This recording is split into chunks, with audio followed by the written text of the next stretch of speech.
20 years of excellence. Sun International Institute of Tourism and Management. For your words. అందరికీ నమస్కారం. ఈ క్షణం ఇది నా సక్సెస్ మీట్లా అనిపిస్తుంది. అలాంటి ఓవర్వెల్మింగ్గా నేను ఒక ఆనందం పొందుతున్నాను. ఎందుకో తెలీదు, ఇక్కడ కావలసిన ఉన్న వాళ్ళందరూ కూడా నాకు ఎంతో కొంత ఎప్పటి నుంచో పరిచయం ఉన్నవాళ్ళు, ఎంతో ఆప్యాయత పంచుకున్నవాళ్ళు. సో వాళ్ళ ముఖంలో ఆనందం చూస్తుంటే కనుక ఇది నా ఆనందంలో అనిపిస్తుంది. ఈ సక్సెస్ మీట్ నా సక్సెస్ మీట్లా అనిపిస్తుంది. అండ్ ఇక్కడ గెస్ట్గా రాలేదు, మీలో ఒక పార్ట్గా, మీలో ఒక మీ ఆత్మీయుడిగా ఇక్కడికి వచ్చాను. అండ్ ఈ సినిమాకి ముందు నేను నాకు కలిసినప్పుడు ఎట్లా ఉంది ఏంటి సినిమా మీది రాబోతుంది కదా అంటాను. డిఫరెంట్ క్యారెక్టర్ నేను అటెంప్ట్ చేశాను. And Dhanush is a lead character. అంటే అదే నాకు ఎట్లాగా ఒప్పుకున్నామంటే తెలియదండి. రెగ్యులర్గా ఈ హీరో క్యారెక్టర్స్ ఇలాంటివన్నీ చేస్తూ నాకు ఎక్కడో కొంచెం డిఫరెంట్గా చేయాలి, కొత్త హొరైజన్ గేట్లు ఓపెన్ చేయాలనిపిస్తుంది. ఈ సినిమా నాకు అలా ఉపయోగపడుతుందని అనిపిస్తుంది. అంటే దాని వాళ్ళ సినిమా చూశాను, అది 100% కరెక్ట్. తను కూడా అదే అక్నాలెడ్జ్ చేశాడు. ఈ సినిమా తర్వాత ఒక 40 ఏళ్ళు ఉంటాను ఇందాక తను అన్నమాట వాస్తవం. నటుడుగా ఎంత ఎక్కువ కాలం మనం జీవిస్తాం అనేది తప్ప ఒక హీరోగానే పట్టుకొని ఇలాగే ఉండాలి అనుకోవడం అనేది కరెక్ట్ కాదు. అండ్ ఇలాంటి క్యారెక్టర్ ఎంత బాగా చేశాడంటే నేను తర్వాత చెప్తాను. సో ఫస్ట్ ఆఫ్ ఆల్ ఇలాంటి సినిమా శేఖర్ కమ్ముల ఏ ధైర్యంతో నాగుని అడిగాడు, నాకు ఏమి ఊహించుకుని ఫ్యూచర్లో ఈ క్యారెక్టర్ చేస్తాను ఒప్పుకున్నారు. ఇదే ఫస్ట్ సక్సెస్ అని భావిస్తున్నాను ఈ సినిమాకి. ఆ తర్వాత ఇంకా ఈ క్యారెక్టర్ ధనుష్ తప్ప ఇంకెవరిని ఊహించుకోలేము. ధనుష్ ఒక్కడే దీన్ని న్యాయం చేయగలడు. తన పెర్ఫార్మెన్స్ అనిపించింది క్యారెక్టర్ చూసిన తర్వాత. నిజంగానే తిరుపతిలో సినిమా చూస్తుంటే తిరుపతిలో ఓపెన్ చేసినప్పుడు కింద ఒక యాక్సిడెంట్ అయ్యే ముందు బెగ్గర్స్లో కూర్చున్నప్పుడు ధనుష్ అని గుర్తించాలి. నాకు ఆ పరిగెత్తేంతో నాకు గుర్తించలేకపోయాను. అంతగా క్యారెక్టర్లో యూ ఇన్వాల్వ్ సో మచ్. నీ గెటప్ కానీ అన్నీ కానీ సో అంటే అక్కడ తెలిసిపోతుంది తన డెడికేషన్ ఏమిటో ఆర్టిస్ట్ గారు అది. అండ్ ఈ సినిమా ఇది నేను ఒక ఎక్స్పీరియన్స్ తప్ప నాకు ఒక సినిమాగా నేను చూడలేదు, ఒక వాస్తవంగా జరుగుతున్నదిగా అనిపించింది నాకు. అండ్ శేఖర్ కమ్ముల డీటెయిల్డ్గా నేను మిగతా అందరి నుంచి మాట్లాడే ముందు అసలు నువ్వేమిటి, నీ ఆలోచన విధానం ఏమిటి అనేది ఇట్స్ ఎంటైర్లీ డిఫరెంట్. 25 సంవత్సరాల పాటు నువ్వు అనుకున్న విధంగా, నువ్వు అనుకున్న క్యారెక్టర్స్ తోటి, నువ్వు అనుకున్న కంటెంట్ తోటి 10 సినిమాల కంటే ఎక్కువ చేయకపోయినా సరే ఒక్కొక్కటి ఒక ఆణిముత్యంలాగా చేసుకుంటూ ప్రజల గుండెలో, ప్రేక్షకుల గుండెలో ఒక సుస్థిరమైన స్థానం ఏర్పరచుకున్నావు. అండ్ ఆ మధ్యకాలంలో మీరు నా ఒక పోస్టర్, మీరు 25 years పోస్టర్ మీరు రిలీజ్ చేయాలని అనుకున్నప్పుడు అది మీట్ అవ్వడానికి, అతనికి టైం ఇవ్వడానికి నాకు నిజంగా 3-4 days పట్టింది. అంత పంతం అంత పట్టింపు ఏంటి నేనంటే, సార్ మీకు గుర్తుందో లేదో, మీ 88లో మీ సినిమా స్టేట్ రౌడీ షూటింగ్ ఈ రోడ్ల మీద జరుగుతున్నప్పుడు నేను ఫస్ట్ టైం మిమ్మల్ని చూశాను. నేను ప్రేమించే మనిషి నా ఎదురుగా ఉన్నాడు, కలిస్తే బాగుండు అనుకుంటే పోలీసులు ఎవరు రాని పరిస్థితి. కానీ మీరు ఎందుకు నన్ను చూసి ఇటు రాని పిలిచారు, నన్ను ఒక్కడనే పిలిచారు, నేనే మీ దగ్గరికి వచ్చాను. నేను ఎందుకు పిలిచానంటే అతను అందరికన్నా హైట్ ఉన్నాడు కాబట్టి ఏదో తాపత్రపడుతుంటే రమ్మని పిలిచి ఉంటాను తప్ప అతనేమనుకున్నాడంటే నా లోపల భావాలు కానివ్వండి, నేను ప్రేమ కానివ్వండి నేను వ్యక్తం చేయగలిగాను, అది కరెక్ట్గా కనెక్ట్ అయింది అని తను అనుకున్నాడు. బట్ ఏమనుకున్నా సరే వచ్చిన తర్వాత నన్ను మీట్ అయిన క్షణం ముందు వరకు భవిష్యత్తులో ఏం చేయాలో తెలియదు, ఎడ్యుకేషన్ ఉంది కాబట్టి ఎటు వెళ్ళాలో తెలియనటువంటి 17-18 years ఉంటాయి అప్పుడు అతనికి. 36 years అయిపోయింది కలిసి, ఫస్ట్ టైం కలిసి. ఆ క్షణాన నన్ను చూడగానే, నాతోటి కూర్చోగానే, నాతో మాట్లాడగానే, నేను నా షేక్ హ్యాండ్ తీసుకోగానే ఆ క్షణం డిసైడ్ అయిపోయింది. అంబిగ్యూటీ డౌట్ లేదు, ఖచ్చితంగా నేను సినిమా ఇండస్ట్రీలో సెటిల్ అవ్వాలని ఆ రోజు నిర్ణయించుకొని తను చెప్పడం అనేది నాకు ఎల్లేని సంతోషంగా ఉంది. నేను గర్వించే, నన్ను ప్రేమించే మనిషి, నన్ను అభిమానించే మనిషి ఈ రోజున ఈ స్థాయిలో ఉండి ఇంతమంది చేత ప్రశంసలు పొందుతున్నాడంటే కనుక హ్యాట్స్ ఆఫ్. ఇది గర్వం నీవు కాదు, నీలాంటి వ్యక్తి నన్ను ఇన్స్పిరేషన్గా తీసుకుని ఇందులో ఇండస్ట్రీ వచ్చి నీ సొంత టాలెంట్ తోటి, నీ సొంత ఆలోచనతోటి, నీ కమిట్మెంట్ తోటి ఈరోజు ఈ స్థాయికి ఉన్నందుకు ఫస్ట్ ఆఫ్ ఆల్ ఈ సిల్వర్ జూబ్లీ ఇయర్ సందర్భంగా మనస్ఫూర్తిగా నా అభినందనలు మరొకసారి తెలియజేస్తాను శేఖర్ కమ్ముల, ప్లీజ్. అంటే శేఖర్ కమ్ముల సినిమాలు నేను ఎప్పుడు చూస్తూనే ఉన్నాను, అన్నీ చూస్తాను దాదాపుగా. అది వాస్తవానికి నిజానికి చాలా దగ్గరగా అనిపిస్తాయి. అంటే తన ఫస్ట్ పిక్చర్ చూస్తుంటే ఆ క్యారెక్టర్స్ ఆనందం, రూప వీళ్ళు ఎలాగ ఉన్నారు, ఇంకా ఉండుంటారు కదా అని ఆ క్యారెక్టర్స్ కనబడి తప్ప ఆ యాక్టర్లు కనపడరు. వాళ్ళ తర్వాత చేసిన సినిమాలు మనకు గుర్తుకు రావు, దీంతో కనెక్ట్ అవ్వదు. అలాగే ఫిదా, భానుమతి, వరుణ్, అలాగే ఈ ప్రతిభలో శ్రీరామ్, గోదావరిలో శ్రీరామ్, సీతా మహాలక్ష్మి, ఈ క్యారెక్టర్స్ కనపడతాయి. ఎందుకు చూడండి ఈ సినిమాలో కూడా ప్రతి ఒక్కరు ధనుష్ని దేవా అంటున్నారు, నా ఫ్రెండ్ ఏమో దీపక్ అంటున్నారు తప్ప పేర్లు పెట్టి ఎవరు పిలవట్లేదు, గుర్తుంచుకోవట్లేదు. గబుక్కుని దేవాను వస్తుంది. నాకు అలాగే అనిపిస్తుంది ఇప్పుడు. అంటే క్యారెక్టర్ని అంతగా ప్రొజెక్ట్ చేస్తారు. ఇంతకంటే బెస్ట్ ఎగ్జాంపుల్ లేదు. ఎప్పుడో చూసి సినిమాలకి ఆ క్యారెక్టర్స్ పేరు, నా సినిమాలో నా క్యారెక్టర్స్ నాకు పేర్లు గుర్తుండవు నాకు. అలాంటిది తన సినిమాలో క్యారెక్టర్స్ ఇప్పటికీ గుర్తున్నాయి నాకు. రూప అనే పేరు ఎందుకు గుర్తుందంటే అందులో తండ్రి పాత్ర మెంటల్గా రిటార్టెడ్ రూపాన్ని పిలుస్తాడు. ఆనంద్ అఫ్కోర్స్ హీరో పేరు, అది గుర్తుండిపోయింది. అట్లాగే వరుణ్ సినిమాలో ఫిదాలో భానుమతి సెపరేట్ కేజ్ అంటుంది కదా ఒక డైలాగు, సెపరేట్ పీస్ ఏదో అంటుంది. అలాగే హైబ్రిడ్ పెళ్ళి అంటుంది. అలాగా తన క్యారెక్టర్స్ గుర్తుండిపోతాయి. అది తన గొప్పతనం. అవి వాస్తవికంగా ఎక్కడో ఇంకా ఉండుంటాయి, వాళ్ళు ఎక్కడో జీవించుంటారు అన్న ఫీలింగ్ ఇస్తుంది. అలాంటి రియల్గా అతని కాన్సెప్ట్ కానీ అది చెప్పాలంటే అదొక పిచ్చి. నేను అనుకున్నది తప్ప ఇంకోలాగా కాదని. ఇందాక నాకు అన్నారు కదా, నేను మామూలుగా ఎప్పుడు నడిచొచ్చే విధంగా నడుచుకుంటూ వస్తుంటే నాకు అలా వద్దు ప్లీజ్, దయచేసి మీరు నా క్యారెక్టర్ నడవాలి. నీ క్యారెక్టర్ నడవాలంటే ఎలా నడవాలి తెలియదు నాకు. నాకు వచ్చిన నడకే ఇది అని చెప్పి ఇందాక ఇద్దరు అనుకుంటాం. నాకు తెలిసిన నడకే ఇది కాదండి, మీ హీరోలా నడుస్తున్నారు, స్టైలిష్గా నడుస్తున్నారు. నేను స్టైలా, నేను హీరోలాగనా అని అంటే కాదు అంటూ ఆ క్యారెక్టర్ చూస్తుంటే నాకు మీరు చాలా డిఫరెంట్గా కనపడ్డారు. నాకు రెగ్యులర్గా కనపడలేదు. మీకుండే ఆ కింగ్ నాగ్ కానీ ఆ గ్లామర్ మన్మధుడు యొక్క స్టైల్లో ఒక చామ్ ఉంటుంది కదా, ఈ సినిమాలో అది కనపడకుండా జీవితంలో నలిగిపోయినటువంటి, మానసికంగా ఫిజికల్గా నలిగిపోయినటువంటి ఒక మనిషి కనపడుతున్నారు. అది మీ క్యారెక్టర్. ఏంటి ఇలాగుంది నలిగిపోయినట్లుగా, బహుశా జైలు నుంచి బయటికి మళ్ళీ ఎప్పుడు వచ్చినప్పుడు మళ్ళీ ఫుల్ గ్లామర్లో కనపడతాడేమో లేదు సూటు గిట్టు వేసుకుని. అంటే అప్పుడు కూడా భారంతోటో మానసికంగా ఆ ఒక దీనితోటో ఆ సంఘర్షణతోటో ముఖంలో ఆ హెవీనెస్ తోటో జీవితంలో ఏదో పోగొట్టుకుని ఏదో సాధించాలని ఏదో అనుకోవాలని ఏదో రకంగా అయిపోయినట్లా ఈ పరిస్థితుల్లో అన్న మీమాంసలో నలిగిపోతాం. ఆ నలిగిపోవడం అనేది ఫిజికల్గా and appearance wise performance wise చూపించగలిగాడంటే అది హెడ్స్ ఆఫ్ నాగ్. మీరు అన్నట్లుగా ఇది మీకు డిఫరెంట్, ఇంకో కోణం నుంచి మీకు హొరైజన్ మీకు ఓపెన్ అయ్యింది, ఇంకొక డోర్ ఓపెన్ అయ్యింది. తద్వారా బోల్డ్ అని ఫెంటాస్టిక్ క్యారెక్టర్స్ వస్తాయి. అండ్ మీరు అనుకున్నది ఉంటుంది, మీ లాంజివిటీ ఇంకా పెరుగుతుందని అనుకుంటున్నాను. మీ దోవలో నేను కూడా మీకు సమంగా నేను వచ్చేస్తాను నేను అనుకుంటున్నాను. అంటే ప్రతిసారి నాకు అన్ని విషయాల్లో కూడా నాకు సోర్స్ ఆఫ్ ఇన్స్పిరేషన్ అనిపిస్తుంది. అది హెల్త్ కానివ్వండి, కంపోజ్డ్ బిహేవియర్ కానివ్వండి, ఒక ట్రాంక్విల్ ఆలోచనలు కానివ్వండి, స్థితప్రజ్ఞత కానివ్వండి, ఏం జరిగినా సరే అంటే నవ్వుకుంటూ సరదాగా ఉంటాం. ఇవన్నీ చూస్తుంటే నాకు ఎంత ప్రశాంతంగా ఉంటుంది, ఎంత మానసికంగా ఉంటుందని. సో అలాగా ఈ ప్రొఫెషనల్గా కూడా ఈ సినిమాతోటి తను వెళ్ళే దారిలో వై నాట్ నేను కూడా రేపు పొద్దున ఏదైనా అవసరం వచ్చి ఓటీటీలో ఏదైనా సినిమాలు చేయాల్సి వస్తే కనుక ఏం ప్లాన్ నార్సింగ్ నువ్వే గబుని అన్నా కదా గబుకొని రెడీ అయ్యి వచ్చే రేపు పొద్దున ఇంటికి. సో ఓటీటీలో ఏదో సినిమాలు చేయాల్సి వచ్చినా సరే, వెబ్ ఫిల్మ్ చేయాల్సి వచ్చినా సరే, దానికి కూడా మనం సమాయత్తం అవ్వాలి. దానికి నాకు ఈ రోజున నాకు తీసుకున్న నిర్ణయం నాకు కూడా ఒక ఇన్స్పిరేషన్గా అనిపిస్తుంది. Sir well done. ఈ సినిమా ప్రతి ఒక్కరికి న్యాయం జరిగింది ఈ సినిమాలో. అండ్ నా డైలాగ్ నువ్వు అనిస్తావు నాకు ఇందాక నేషనల్ క్రష్, నా క్రష్ కూడా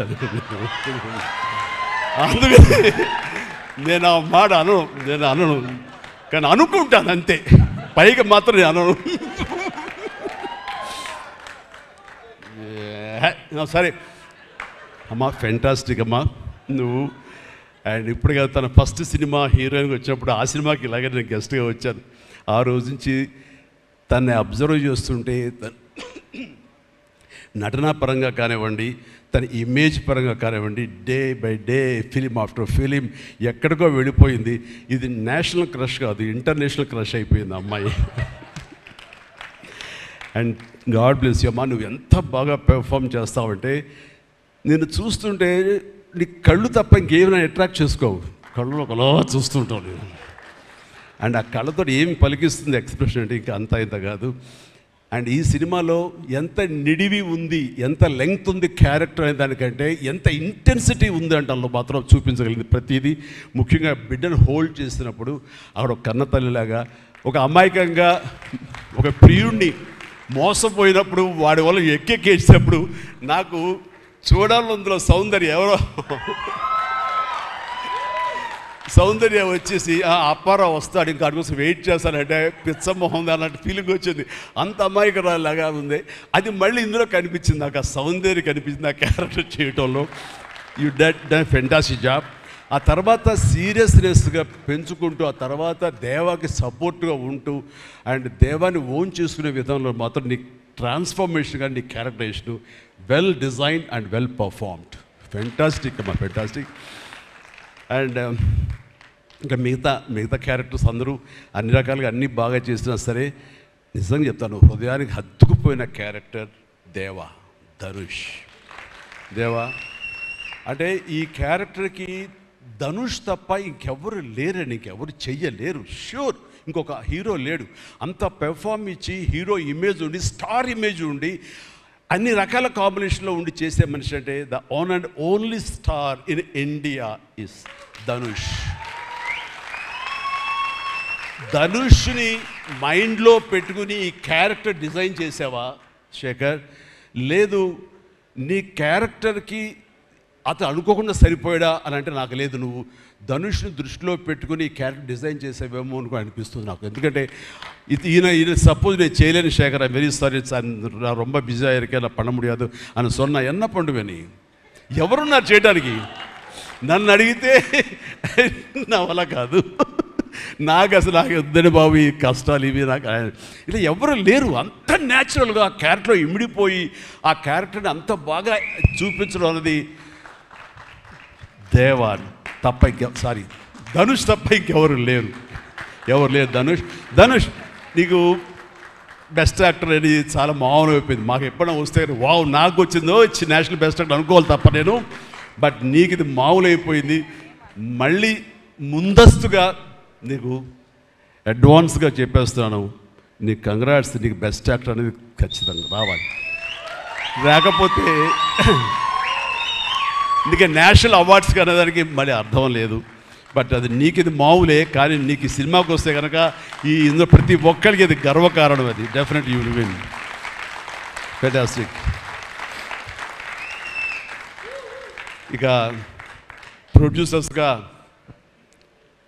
మన సునీల్ ఉన్నాడు. సునీల్, భారత్ వీళ్ళిద్దరికంటే కూడా వాళ్ళ నాన్నగారు నాకు అత్యంతమైనటువంటి గౌరవనీయులు. అంత పెద్ద మనిషి ఆయన, అంత నిక్కార్సైన మనిషి. ఈ సినిమా బిజినెస్లో అంత ఆనెస్ట్తో ఉండే మనుషులు ఎవ్వరు లేరు. నాకు తెలిసి నాగార్జున ఎవరి కాళ్ళకి దండం పెట్టడు, ఒక్క మీ నాన్నగారికి తప్ప. ఆయన నాకు అంతే ఇష్టం, నేను ఆయనకి అలాగే ప్రణామం చేస్తాను. అంతటి ఇది ఆయనకు పుట్టిన బిడ్డలుగా ఆయన గౌరవాన్ని కాపాడుతూ ఆయన లెగసీని కంటిన్యూ చేస్తూ మీరిద్దరు ముందుకు వెళ్ళటం, మీరే కాకుండా థర్డ్ జనరేషన్ జాన్వి కూడా అదే దాంట్లో వెళ్ళటం అనేది జరుగుతుంది. మొన్న ఒక మాట అన్నావు, చెప్పచ్చు కదా? చెప్పనా? ఓకే సార్, మళ్ళీ మాకు సినిమా చేయాలి సార్ మీరు. వద్దులేవా, మీరు అది రకరకాలు చేసుకుంటున్నారు కదా మళ్ళీ ఎందుకు అని. సార్ మా నాన్నగారు మీ సినిమాలో డిస్ట్రిబ్యూట్ చేసి మేము బాగా డబ్బులు గడించాం సార్ అప్పుడు నైజాంలో. మీరు అప్పుడు నైజాంలో మీ సినిమాలు అంటే నైజాం కింగ్ అనుకునేవాళ్ళం మేము. ఆ తర్వాత మేము కొంచెం ప్రయత్నం చేసాం సార్, మాకు బాగా డబ్బులు వచ్చింది సార్, కానీ అల్లు అరవింద్ గారు ఇక్కడ పెట్టేసరికి మాకు అవకాశం లేకుండా పోయింది. ఏమనట్లే ఇప్పుడు అది కట్ చేసేస్తాలే ఆ ముక్క, లేదు అది ఎడిటింగ్లో తీసేస్తాలే. అంటే సికింద్రాబాద్లో గీతార్స్ పెట్టారు కదా, అందుకే మీకు సినిమాలు రాకుండా పోయి సరే పక్కన పెట్టేద్దాం. ఆ తర్వాత మీ థర్డ్ జనరేషన్ జాహ్నవి సినిమా తీసి ప్రొడ్యూసర్గా అమ్మాయి రావాలనుకుంటుంది అనుకున్నప్పుడు I wish all the best for her. ఎప్పుడు కలుస్తాను అన్నాను. అదేదో మీరు ఇస్తే మీతోటి అమ్మాయి అడిగిన 3 జనరేషన్స్లో మా ఫ్యామిలీతోటి మంచి సంబంధం ఉన్నట్లు అవుతుంది అన్నారు. పాప మీ నాన్న అడిగారు, ఇంటికి వచ్చి చెప్పారు లేదో నాకు తెలియదు, బట్ వీఆర్ డూయింగ్.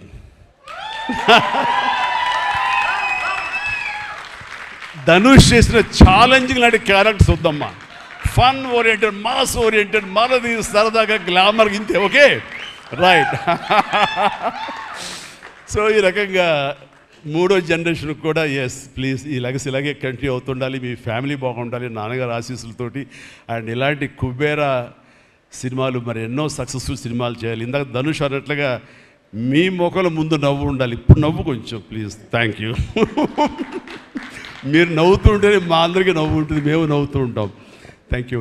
అండ్ మిగతా టెక్నీషియన్స్ పరంగా చూస్తే కనుక నికేత్ కెమెరామెన్ డిఓపి నేను ఎప్పుడు చూడలేదు. Hi Niket, I haven't seen your films. I don't remember even. But the way you are presenting yourself here is very much appreciable.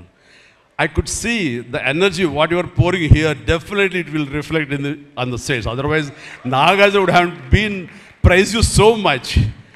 And you also grab my attention. And future, I don't know, yes, maybe. And you have done a fantastic job. So initially when villain scenes are happening, that time I could see the top floor swimming pool. There I could see the richness of the film. So hardly they would have spent anything. So riches comes not because of the money. Riches comes with your viewfinder. So that way our credit goes to the whole film has grabbed attention and it looks very rich. So definitely please, I will awaiting you in future, and all the very best. Good luck. Done a great job as far as the camera is concerned. And then మా యోగేశ్వరుడు మా పెద్ద అనుకోండి పాపం లేని వయసు వద్దు sir కూర్చోండి sir మీరు లెగించండి please sit down take your seat sir మీరు లెగదు సార్ మమ్మల్ని ఇబ్బందిగా ఉంటుంది. ఇద్దరం చాలా నువ్వు అనుకుని మాట్లాడే పరిచయం మాకు శుభలేఖ సినిమా నుంచి 1980 నుంచి వీఆర్ వర్కింగ్ టుగెదర్. ఈ మధ్యకాలం వరకు కూడా ఎప్పుడైనా సెట్కి వస్తాడు, రాగానే సినిమా అడుగుతాడేమో, నెక్స్ట్ సినిమా ఏం చేద్దాం అడుగుతాడంటే, బాబాయ్ ఈసారి మీ ఇంటి నుంచి నాకు ఆవకాయ పచ్చడి రాలా అంటాడు. Mango pickle, as per mango pickle from my house. So ఈసారి పంపించాను బాబు, వస్తుంది. శుభం, ఫెంటాస్టిక్. నువ్వు ఈ వయసులో కూడా ఇంత బాగా పనిచేస్తున్నావు, ఇంత కష్టపడుతున్నావు అంటే కనుక అవసరమా అనిపిస్తుంది. రిటైర్ అవ్వచ్చు కదా, హ్యాపీగా రెస్ట్ తీసుకోవచ్చు కదా అని. కానీ మన సోల్స్ అవే, రిటైర్మెంట్ అది తీసుకోలేము. కష్టపడి పనిచేయటంలోనే మనకు ఆనందం ఉంటుంది, కష్టపడి పనిచేయటంలోనే ఈ ఇష్టమైన పురుషుల్లో మనం ఉంటాం. మన లాంజివిటీ ఉండాలి అంటే మనం ఇందులోనే ఉండాలి ఖచ్చితంగా. అండ్ భగవంతుడు ఇంకా సంపూర్ణ ఆయురారోగ్యాలు ఇవ్వాలి. నాన్నగారు ఆయన పనితనం నాకు గుర్తుంది, ఆయన దగ్గర కూడా పనిచేశాను నేను, అలాగే ఇప్పుడు నీతో కూడా పని కొనసాగిస్తున్నాను. అండ్ ఈ సినిమాలో నువ్వు పార్ట్ అవటం అన్నది it is great, wonderful Tharani, please. And ఇక్కడ చూస్తుంటే యంగ్స్టర్స్ ఎంత ఎంతూజియాస్టిక్గా ఉన్నారంటే, వాళ్ళందరినీ పేరున నేను పిల్లలని కానీ యంగ్స్టర్స్ అంటే ఇండస్ట్రీ ఎంత ఫ్రెష్గా, ఎంత యంగ్స్టర్స్ తోటి ఎనర్జీతో ఉంది అంటే అంత అయితే కాదు. నాకు అనిపిస్తుంది అబ్బా మన ఇండస్ట్రీ ఏమైనా ముసలిదైపోయిందా అని అనిపిస్తుంది అప్పుడప్పుడు అద్దంలో మమ్మల్ని మేము చూసుకుంటూ. కానీ ఈరోజు ఇక్కడ చూస్తుంటే కనుక ఇంతమంది యంగ్స్టర్స్ తోటి అండ్ చాలా బబ్లింగ్గా చాలా బాగుంది. ఈ ఇండస్ట్రీ కొనసాగాలి ఎలాగే అంటే కనుక మీలాంటి యంగ్స్టర్స్ రావాలి. ఇలాంటి యంగ్స్టర్స్ వల్లనే మేమంతా పుంజుకుంటాం. నేను ఈ రోజున కొత్త డైరెక్టర్స్తో పనిచేస్తాను, అనిల్ రావుపూడి కానీ, బాబీ డైరెక్టర్ కానీ, వశిష్ఠ కానీ, ఇలాంటి యంగ్స్టర్స్ పనిచేస్తుంటే ఎక్కడ లేని ఎనర్జీ వాళ్ళ దగ్గర ఉంటుంది, వాళ్ళ నుంచి కొత్తను ఉంది. నేను వాళ్ళకి అనుగుణంగా నేను మారిపోతుంది తప్ప నాకు అనుగుణంగా వాళ్ళు ఉండాలి కోరుకోవట్లా. నా సక్సెస్ అక్కడేమో అనుకుంటున్నాను నేను. ఆ రకంగా old wine in new bottle అన్నట్లుగా ఈ సమయంలో వైన్ గుర్తుకొచ్చింది, సారీ. అండ్ అలాగా ఇదే ఎనర్జీతోటి, ఇదే యంగ్స్టర్స్ తోటి ఇండస్ట్రీ కలకలాలని కోరుకుంటున్నాను. And last but not least my brother, నాకు బిడ్డతో సమానం, దేవిశ్రీ ప్రసాద్. అండ్ దేవిశ్రీ ప్రసాద్ తన ఎనర్జీ అంటే ఇందాక చూశారు కదండి, లైవ్ షో చేసేసాడు ఇక్కడ. ఆ తర్వాత ఏం మాట్లాడాలో ఎవరికి ఏం తొయ్యినటువంటి పరిస్థితి మొత్తం అంతా షో గ్రాప్ చేశాడు. బట్ నేను మళ్ళీ కంబ్యాక్ తర్వాత పొలిటికల్గా కొన్నాళ్ళు ఉండి 1915లో 150 సినిమా చేసిన దగ్గర నుంచి, అంతకుముందు తన సినిమాలతోనే ఎంబీబీఎస్ కానీ జిందాబాద్ కానీ అన్నీ అయిన తర్వాత మళ్ళీ తన వలన నా మ్యూజికల్ అనేది ఏర్పడేదేమో అనుకుంటున్నాను. అలాంటి గ్రేట్ మ్యూజిక్స్ నాకు ఇచ్చి మళ్ళీ నేను నిలబడడానికి దోహదపడ్డాడు మనోడు. యూ ప్లీజ్ అవుతుంది అలా చేయదు ప్లీజ్ దోహదపడ్డాడు. నేనంతా సరస్వతి పుత్రులయ్యా ప్లీజ్ బంగారం ప్లీజ్. అండ్ తను ఎనర్జీ డే బై డే పెరిగిపోతుంది, తన టాలెంట్ డే బై డే పెరిగిపోతుంది. ఇక నేషనల్ నుంచి మన రీజనల్ నుంచి నేషనల్ లెవెల్కి ఎలా ఎదిగిపోయాడో మనం చూసాము. ఆ హోల్ ఇండియా తన గురించి ఎలాగా కీర్తిస్తుంది అనేది మనం ఈ పుష్ప 1 and 2 చూస్తున్నాము. ఇప్పుడు ఈ సినిమా కుబేర్లో కూడాను ఎక్కడ డ్యూయట్ సాంగ్స్ లేవు కదా అని అనిపిస్తుంది, కానీ ఒక సాంగ్ ధనుష్ పాడిన ఆ సాంగ్ ఎంతగానో ఆకట్టుకుందంటే అంతా ఇంత కాదు. దానికి ఇద్దరు ఒకరొకరు కాంప్లిమెంట్ చేసుకుంటూ ఆ సాంగ్ అంత బాగా హిట్ అవడానికి దోహదపడింది. అట్లాగే సినిమా చూస్తుంటే మ్యూజికల్గా ఉంది తప్ప నాకు ఎక్కడ డ్యూయట్ సాంగ్స్ వేరే లేవి అనే ఫీలింగ్ రాలేదు. And that's the magic of Devi Sri Prasad. రికార్డింగ్లో కూడా చాలా హృదయంగా మదర్ తోటి పాడిన పాట రోడ్డు మీద యాక్సిడెంట్ అయిన తర్వాత అబ్బా కన్నింటికి నీళ్ళు వచ్చేస్తుంది నాకు. మన రైతుల మీద పాడే గుర్తుందా మన 150 సినిమాలో నీరు నీరు నీరు అంటూ దాన్ని మరిపించిన సాంగ్లో అనిపించింది. అండ్ అది వెరీ మచ్ రిలవెంట్ సాంగ్. అట్లాగా తన ఆర్ఆర్ బ్యాక్గ్రౌండ్ కూడా తన సాంగ్స్ ద్వారా అవన్నీ కూడా అత్యద్భుతంగా కనిపించేలాగా వినిపించేలాగా చేశారు. దానికి దోహదపడినటువంటి లిరిసిస్టులు ఇక్కడే ఉన్నారు. భాస్కర్ భట్లాను, ఇందాక ఇంకో ఆయన పేరు చెప్పారు నందకిషోర్ గారు, అలాగే మన చంద్రబోస్ గారు. అండ్ వీళ్ళందరూ కూడా నేను హృదయపూర్వక అభినందనలు తెలియజేస్తాను. అండ్ ఈ రోజున ఇక్కడ రావటం అన్నది నేను చాలా ఆనందం అనుభవిస్తాను ఇక్కడ మీ అందరితో పాటు. అండ్ ఇలాంటి సినిమాలు రావాలి, ఎందుకంటే సినిమా సక్సెస్ అనేది గగనమైపోతున్న రోజులు ఇవి. థియేటర్స్కి ఆడియన్స్ రప్పించడం అనేది మహా గగనమైపోతున్న రోజులు ఇవి. రావటం కష్టంగా ఉంది. ఎలాగ సినిమా థియేటర్లు కానివ్వండి ఇవి ఎట్లాగ సస్టైన్ చేయాలి, ఎలా నిలబడాలి అనేది చాలా క్లిష్ట పరిస్థితుల్లో ఇలాంటి సినిమాలు, ఇలా కంటెంట్ ఉన్న సినిమాలు, అంటే హృదయంగా ఉన్న సినిమాలు, ఎమోషనల్ సినిమాలు and big event films, big films ఇందాక చెప్పినట్టుగా మనవాడు అవన్నీ కూడా ఆడొచ్చు. కానీ ఇలాంటి సినిమాలు కూడా ఆడి కంటెంట్ మనం సరిగ్గా ఇవ్వగలిగితే, వాళ్ళ హృదయాన్ని మనం తాకగలిగితే ఖచ్చితంగా ఈ సినిమాలు చూస్తారు, థియేటర్కి వస్తారు అనే ఒక ధైర్యాన్ని భరోసాని ఇచ్చిన సినిమాలు ఈ మధ్యకాలం చూస్తున్నాము. చిన్న చిన్న సినిమాలు అయితే పెద్ద సినిమాలు అవుతాయి. అందులో ఈ రోజున శేఖర్ మీరు మరొకసారి నిరూపించారు. ఇందాక ఎవరో మిమ్మల్ని చేశారు, నిజంగా మనస్ఫూర్తి చెప్తాను, క్రెడిట్ గోస్ టు యూ. ఒక ధైర్యాన్ని ఇచ్చింది ఇలాంటి సినిమాలు చేయొచ్చని. ఇంకా ఈ పెద్ద పెద్ద సినిమాలు తప్ప, రక్తపాతాలు తప్ప, కొట్టుకోవడాలు తప్ప, నరుకోవడాలు తప్ప ఇంక ఇలాంటి సినిమాలు రావా, వస్తే చూడరా, ఇవన్నీ 10 రోజులు ఆగితేనో నెల ఆగితేనో ఓటీటీలో చూసేద్దాంలే అని దాంతో ఉండిపోతారా, ఏమైపోతుంది ఇండస్ట్రీ అనేటువంటి ఒక అభద్రతా భావం నుంచి ఈ సినిమా ద్వారా ఇలా తీయగలిగితే, సత్తా చూపగలిగితే, హ్యూమన్ ఎమోషన్స్ని టచ్ చేయగలిగితే, కంటెంట్ కొత్తగా ఉండగలిగితే కనుక థియేటర్కి వస్తారు, చూస్తారు, భరోసా ఇచ్చావు. Thank you so much. And God bless you, God bless you, and God bless you all. Please ప్రతి ఒక్కళ్ళు నాకు ఈ అవకాశం ఇచ్చినటువంటి ప్రొడ్యూసర్స్ గారికి, రామ్మోహన్ రావు గారికి, అలాగే భారత్ పాప నీకు కూడా అందరికీ నా హృదయపూర్వక ధన్యవాదాలు. మరొకసారి ఇక్కడ ఉన్నటువంటి 50 మంది యంగ్స్టర్స్కి అండ్ రెస్పెక్టెడ్ టెక్నీషియన్స్కి నా శుభాకాంక్షలు, నా ధన్యవాదాలు తెలియజేస్తాను. మరొకసారి love you man, love you, love you, love you, love you, love you. God bless you. And ఇప్పుడు మీ దారిలో నేను నడుస్తాను. Follow the leader. Thank you, Shamla. You done a good job. God bless. God bless. Thank you, sir. Thank you so much. We all love you. కుబేరాకి ఇప్పటి వరకు వచ్చిన appreciation ఒక ఎత్తు, ఈరోజు ఈ మెగా కాంప్లిమెంట్స్ ఇంకొక ఎత్తు అని చెప్పాలి. Thank you so much sir. ఒక్కసారి వేదిక పైన ఉన్న వాళ్ళందరూ కలిసి